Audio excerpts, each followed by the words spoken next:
Barbie Forteza update. Yan IG story ni Barbie. And day 7 na ng shooting ni Barbie sa kanyang upcoming project.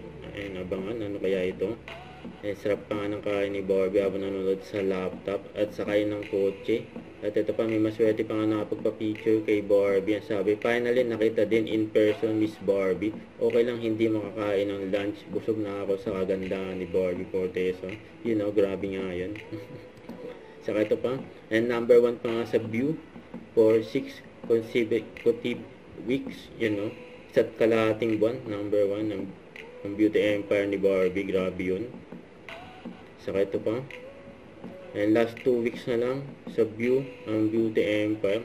Hala, bilis naman, matatapos na agad. Ang kabalik panabik, mga eksena.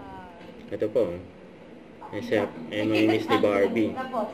Yung banding nila sa set. Beauty Empire. Makakatawa yun. Kita ng tawa ni Barbie. Nasa IG story ni Barbie. And during Abinon party, ang kasama niya sa picture, mga bosses ng GMA, sila Miss Joy at Atty. Annette Gozon. You know. Don't forget to subscribe. Click the notification bell for more update. This is Richard the Action Vlog. Stay tuned for more videos. See ya.